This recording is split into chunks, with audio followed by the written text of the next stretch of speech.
Bismillahirrahmanirrahim. Assalamualaikum. Halo sahabat semuanya. Apa kabar? Semoga pada kesempatan kali ini sahabat semuanya sehat dan bahagia. Pada kesempatan kali ini kita akan membaca dan mempelajari modul 1 program Bangga Kencana.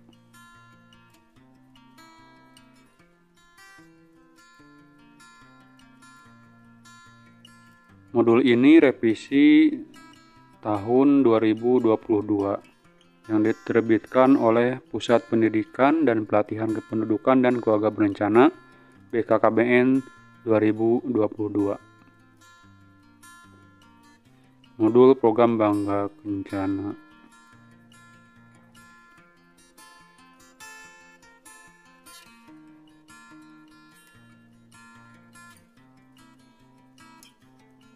Ini bisa dilihat tim penyusun pijat fungsional, pengarah, pelaksana teknis, tim editor. Ini diterbitkan oleh Pusat Pendidikan dan Pelatihan Kependudukan dan KB, Badan Kependudukan dan Keluarga Berencana Nasional.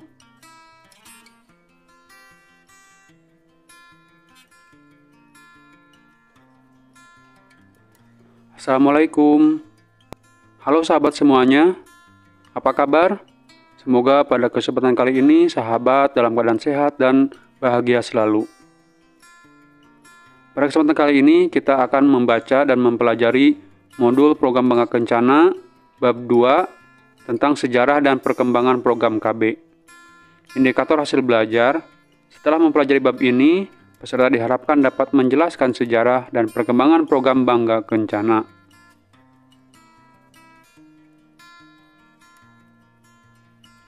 Bagian A, sejarah program KB.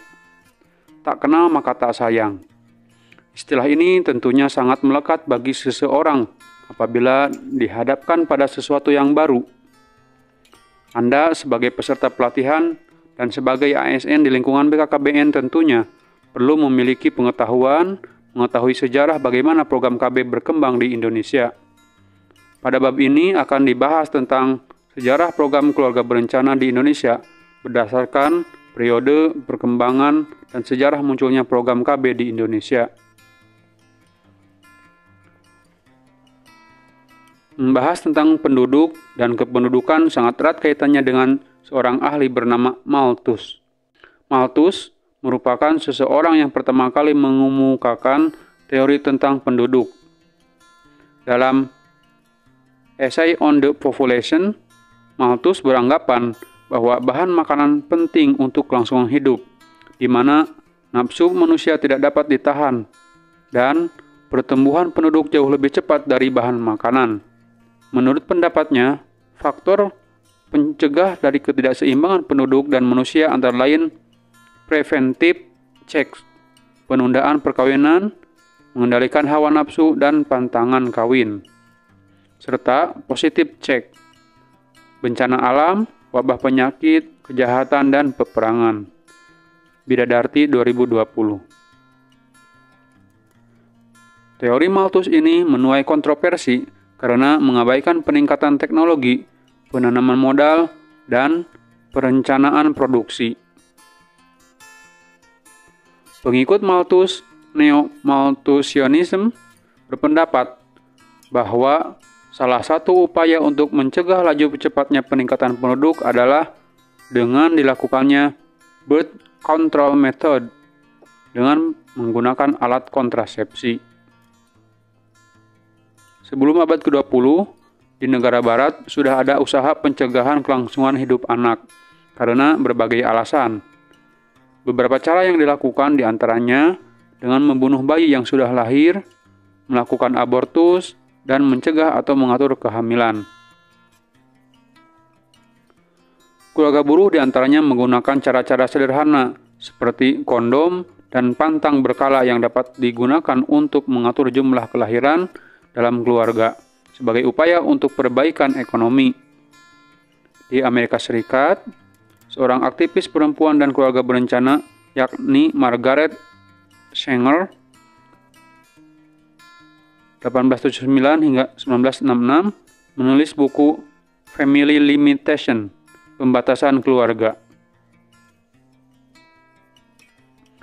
Ia menemukan berbagai pengalaman perempuan Amerika, termasuk ibunya sendiri yang bertaruh nyawa akibat terlalu seringnya melahirkan, dan adanya kebijakan pelarangan penggunaan alat kontrasepsi secara pribadi di Amerika Serikat.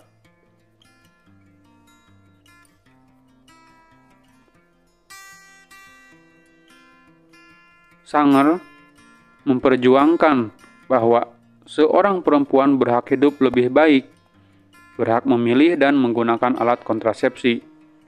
Menurutnya, upaya pengendalian kelahiran yang diantaranya dapat dilakukan dengan penggunaan alat kontrasepsi dapat menyelamatkan para ibu di usia muda dari ancaman kematian. Kondisi ekonomi dan layanan kesehatan yang buruk, serta berbagai kebijakan yang menurutnya tidak menguntungkan perempuan dan ibu hamil akan semakin memperburuk nasib perempuan apabila pengendalian kelahiran di setiap keluarga tidak dilakukan. Untuk mendukung dan menyuarakan upaya tersebut, Sanger mendirikan Liga Keluarga Berencana Amerika Serikat yang saat ini lebih dikenal sebagai Planned Parenthood.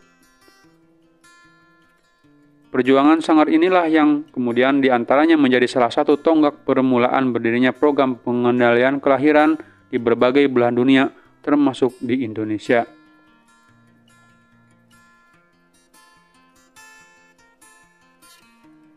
Latar belakang atau dasar pemikiran lahirnya program keluarga berencana KB di Indonesia juga disebabkan karena adanya permasalahan kependudukan. Aspek-aspek yang penting dalam kependudukan meliputi 1. Besarnya jumlah penduduk, 2. Jumlah pertumbuhan penduduk, 3. Jumlah kematian penduduk, 4. Jumlah kerahan penduduk, dan 5. Jumlah perpindahan penduduk. Mempunyai sisi yang mengandung permasalahan tersendiri bagi Indonesia.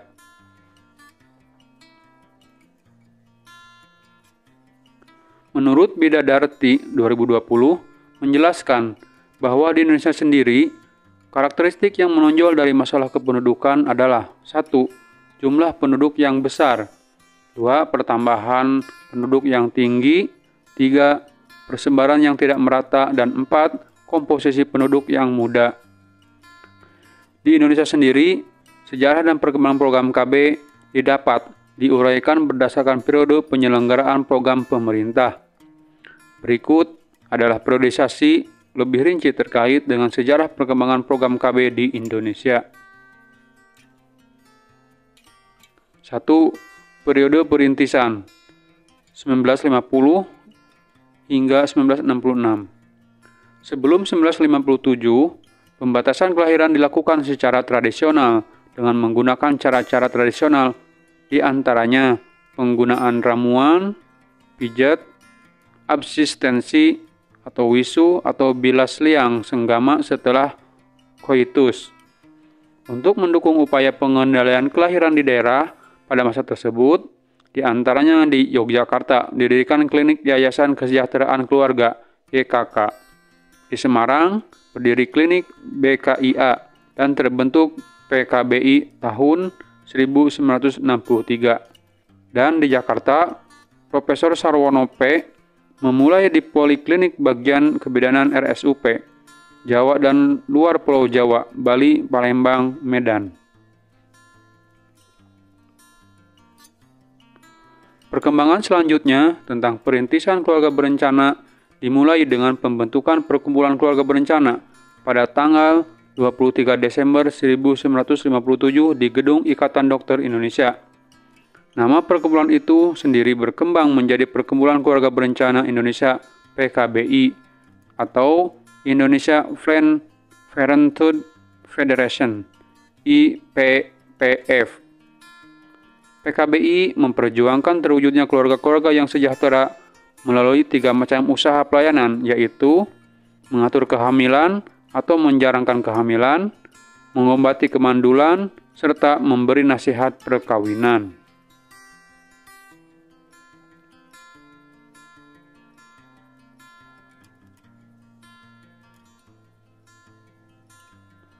PKBI berdiri atas prakarsa Dr. Soeharto yang didukung oleh Profesor Sarwono Prawiroharjo, Dr. H.M. Judono, Dr. Hanifa Wikjo Sastro, serta Dr. Hurus Tiati Subandrio. Visi PKBI adalah mewujudkan masyarakat sejahtera melalui keluarga, sedangkan misi PKBI adalah memperjuangkan penerimaan dan praktek keluarga bertanggung jawab dalam keluarga Indonesia melalui pengembangan program, pengembangan jaringan, dan kemitraan dengan semua pihak, pemberdayaan masyarakat di bidang kependudukan secara umum, dan secara khusus di bidang kesehatan reproduksi yang berkesetaraan dan berkeadilan gender.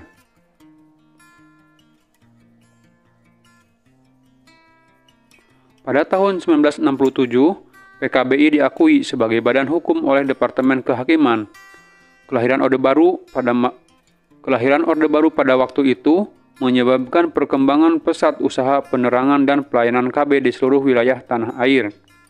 Dengan lahirnya Orde Baru pada bulan Maret 1966, masalah kependudukan menjadi fokus perhatian pemerintah yang meninjau dari berbagai perspektif. Perubahan politik berupa kelahiran Orde Baru tersebut berpengaruh pada perkembangan keluarga berencana di Indonesia. Setelah simposium kontrasepsi di Bandung pada bulan Januari 1967 dan Kongres Nasional 1 PKBI di Jakarta pada tanggal 25 Februari 1967.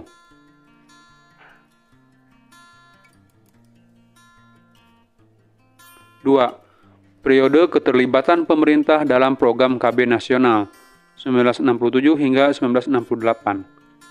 Dalam Kongres Nasional 1 PKBI di Jakarta, dikeluarkan pernyataan sebagai berikut. PKBI menyatakan penghargaan yang setinggi-tingginya kepada pemerintah yang telah mengambil kebijaksanaan mengenai keluarga berencana yang akan dijadikan program pemerintah. PKBI mengharapkan agar keluarga berencana sebagai program pemerintah segera dilaksanakan. PKBI sanggup untuk membantu pemerintah dalam melaksanakan program KB sampai di pelosok-pelosok supaya faedahnya dapat dirasakan seluruh lapisan masyarakat. Pada tahun 1967, Presiden Soeharto menandatangani Deklarasi Kependudukan Dunia yang berisikan kesadaran betapa pentingnya menentukan atau merencanakan jumlah anak dan menjarangkan kelahiran dalam keluarga sebagai hak asasi manusia. Pada tanggal 16 Agustus 1967, di depan sidang Dewan Perwakilan Rakyat Gotong Royong, DPR GR, Presiden Soeharto pada pidatonya. Oleh karena itu, kita harus menaruh perhatian secara serius mengenai usaha-usaha pembatasan kelahiran dengan konsepsi keluarga berencana yang dapat dibenarkan oleh moral agama dan moral Pancasila. Sebagai tindak lanjut dari pidato Presiden tersebut, Menteri Kesejahteraan Rakyat Menkesra membentuk panitia ad hoc yang bertugas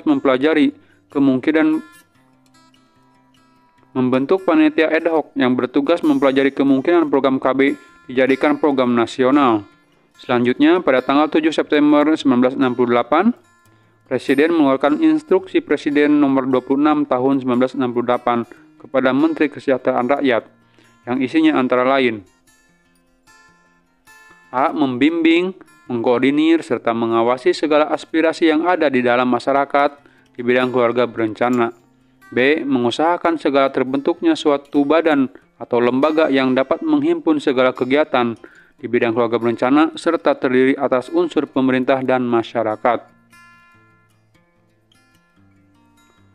Berdasarkan instruksi Presiden tersebut, Menkesra pada tanggal 11 Oktober 1968 mengeluarkan surat keputusan nomor 5 KPTS Kesra 10 Romawi 1968 tentang pembentukan tim yang akan mengadakan persiapan bagi pembentukan lembaga keluarga berencana.